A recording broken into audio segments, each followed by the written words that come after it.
Welcome. We have as our guest today Alexander Markovsky, who is a senior fellow at the London Center for Policy Research, a think tank that examines national security, energy, risk analysis, and other public policy issues. He also writes for The American Thinker, and today we're going to discuss an article he wrote saying that Israel must choose the achievable over the desirable. In addition, he's the author of two books, one, Anatomy of a Bolshevik, and two is Liberal Bolshevism, America Did Not Defeat Communism, She Adopted It. In addition, he's a businessman, owner and CEO of Litvin Management Services, LLC, which I believe is an oil and gas services company. He can be reached at alexandergmarkovsky@gmail.com. I'll put the link in the comments below. Today we're going to talk about this article in the American Thinker, which came out a few weeks ago, which basically argues that Israel has to just stop. Every day it goes on, it gets worse for Israel, and since politics is the art of the possible, they just have to take what they can get and then use the time after that to reorganize, reset, rethink, etc. So if you could explain this was in the American Thinker, what were you arguing for? And also, since it's a few weeks ago, what has the reaction been? Well, first of all, I've been struck with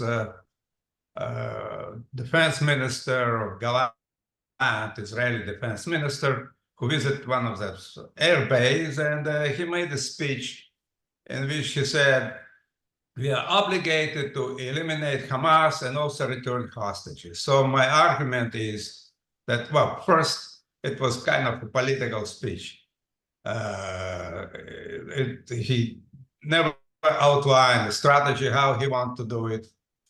And I thought that eliminating Hamas and returning hostages is mutually exclusive objectives. More than, I also believe that Israel lost this war, and time is working against it. So they have to work on the release of hostages, give as much possible to Hamas so that they secure the hostages, and then reorganize and think what they're going to do next. Because it seems to be at the very beginning of this war, Israel was woefully unprepared. They had no strategy how to do it. And we see it happening right now. My argument is that, that current state of Israeli defense forces is pathetic. Their military establishment is woefully incompetent. So it kind of make my argument to sound more plausible that, well, look, let's reorganize and develop a strategy to do something productive. If you remember, we all remember that in 1967, it required only 6 days for Israelis to destroy Egypt, Syria, and Jordan together. And now Israel is fighting already 6 months with a group of terrorists, and there is nothing tangible happening here. So the problem, I think, the biggest problem with Israel is not just incompetence of their leadership, that moral state of Israeli army and Israeli society. It seems like Israeli army probably the most ridiculous army since history of warfare. They trying to protect the so-called civilians, they call it innocent civilians, at the expense of their own soldiers. That's absurd. First, it's very doubtful that there are innocent, so-called innocent civilians. On the other hand, civilians play a very important role in any warfare. Therefore, it is a mistake to really to take care of civilians at the expense of victory. I think that Israel should have no problem, moral, legal, or otherwise, to bring the terror back to those who have committed mass murder. But somehow he does have a problem. Jews, I think, in general, lack the moral fortitude to impose a collective punishment even for a collective crime. And that conflict exposes its vulnerability. Another problem is that during a war, we're not targeting particular organization. In World War II, the Allies did not wage war against Wehrmacht, SS, or Imperial Japanese Army. Allies fought against Japanese and German nations. It is because the civilians play a critical role in war effort. They're offering moral support, produce weapons, making uniform, constructing fortification, providing essential services like and resources like food.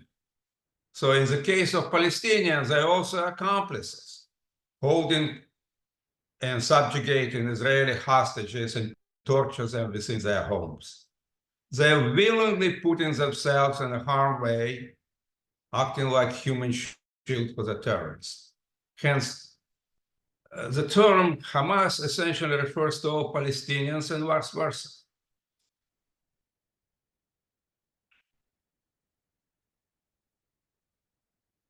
So that's what really going on right now. And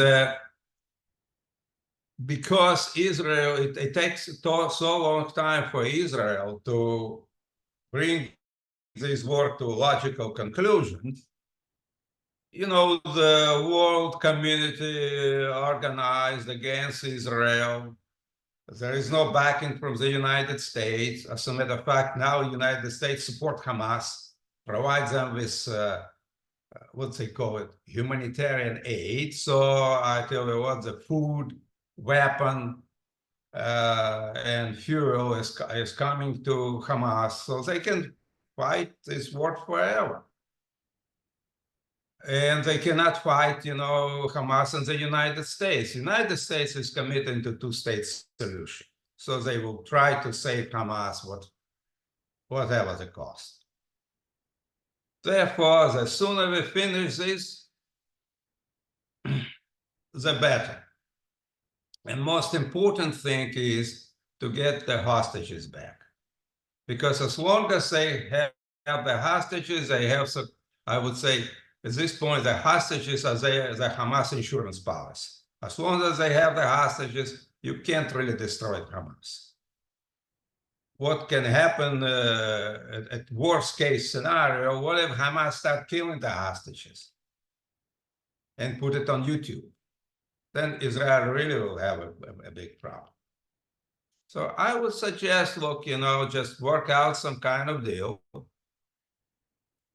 get the hostages back, then you will have plenty of time to reorganize and do whatever is necessary with Hamas. And we always have to remember one thing, and I keep repeating it over and over again.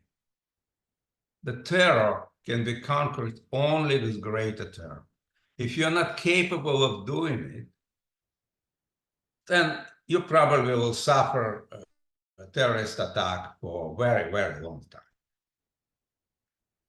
Alternatively, I suggest, you know, should President Trump become president, if he gets so lucky to get into the White House, then he will work it out probably very fast and very easy because other members of Abraham Accord also don't need Palestinians. They see at this point Palestinians become an impediment to peace and prosperity.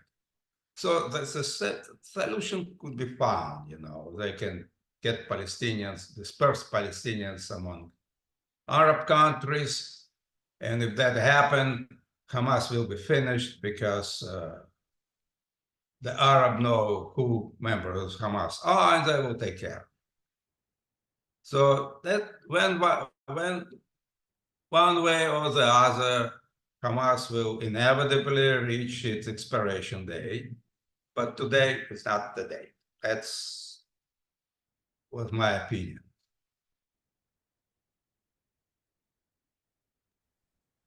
Thank you. I'm struck by what you're saying. I think the fear is if there is a ceasefire, Biden will then immediately impose his two-state solution with recognition of a Palestinian state in Gaza and Judea and Samaria, with Jerusalem as the capital. And that will be the reality. It'll be before Election Day, and then President Trump won't be able to do anything about it. Sort of like Jimmy Carter giving away the Panama Canal. President Reagan was against that, but once it was given away, he never got it back. And in fact, the new canal, we were just on a cruise down there. There's one right next to the old canal that we built. Apparently, China paid for it, and China has a port at either end. So practically, we got a Chinese canal next to the American canal. So what's your reaction to that? Well, I really don't see a connection here. Some countries already recognize Palestinian state. We heard it a few days in Spain, I think in Norway, or, I don't know, or New Zealand, I don't remember who exactly, but they already recognize it. I don't think it changed anything. You still can go there and clean it up.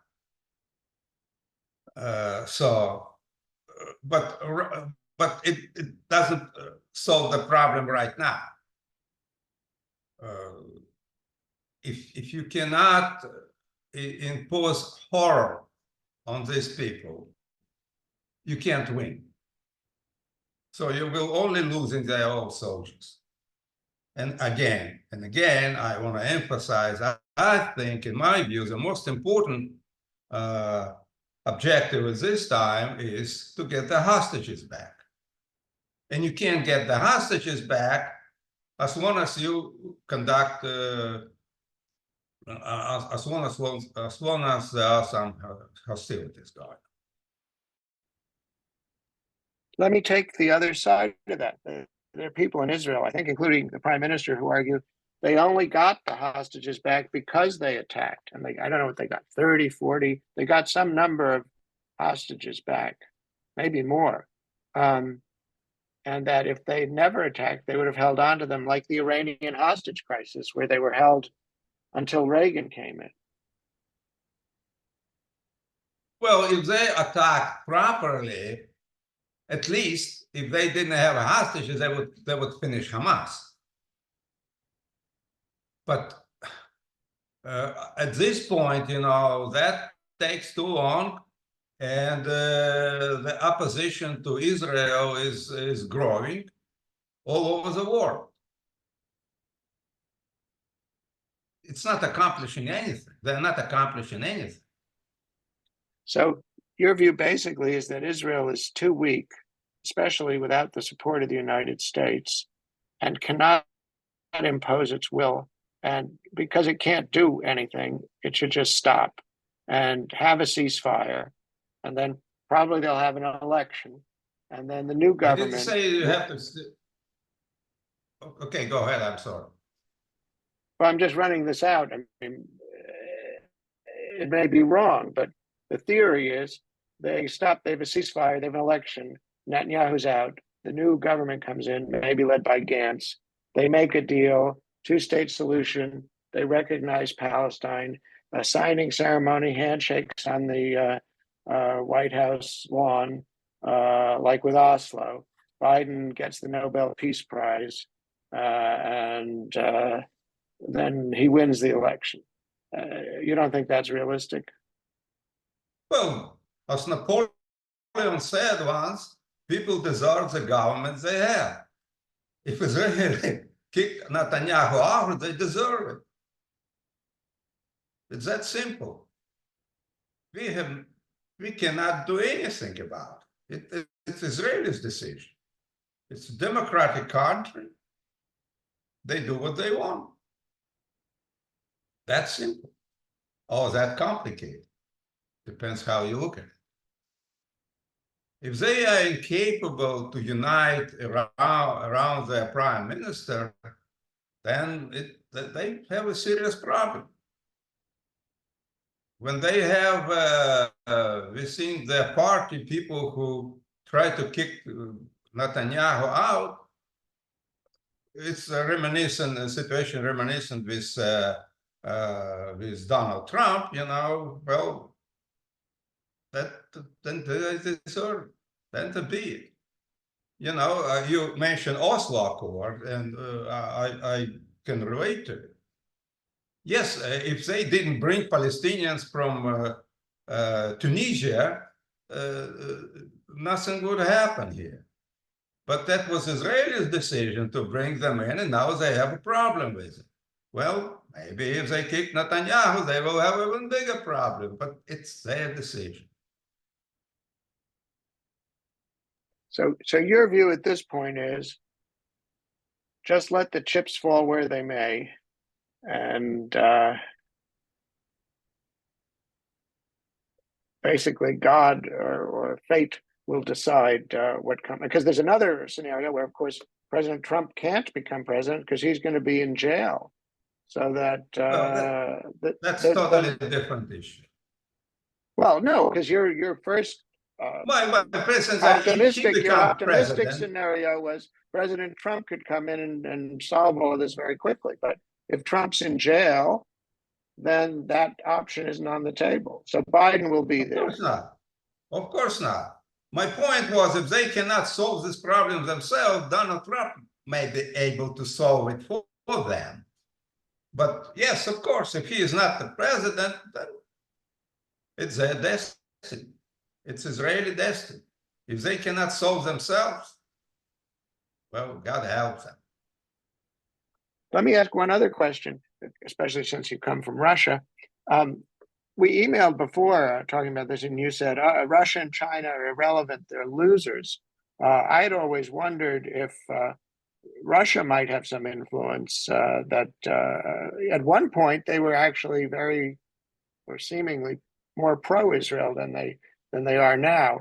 But you don't think so. Why do you think Russia has no role to play?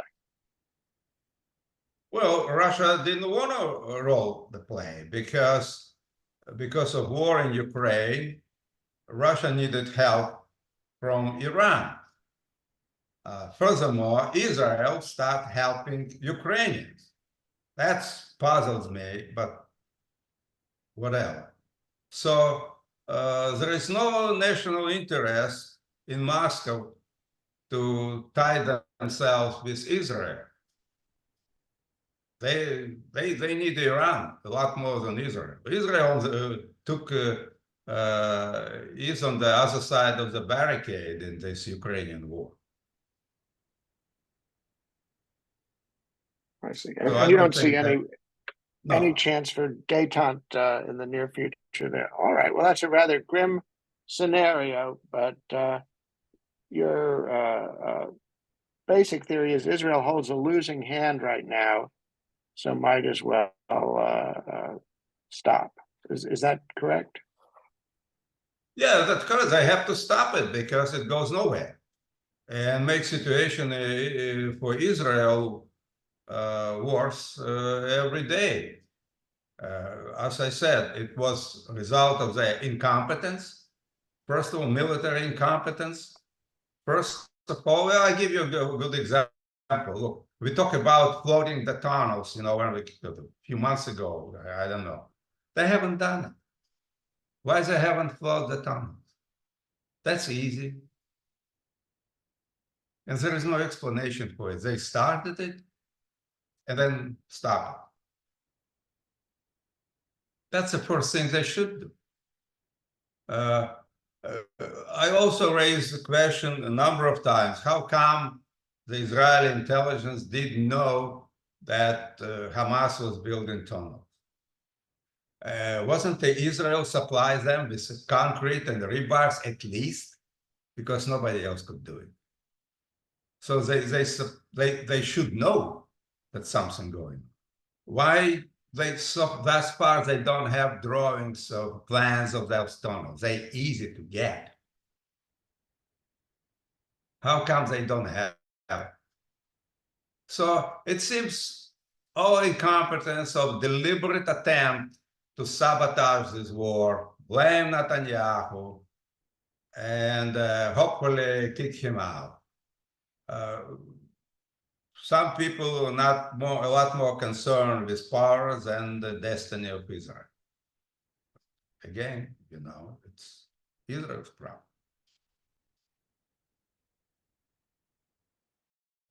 All right.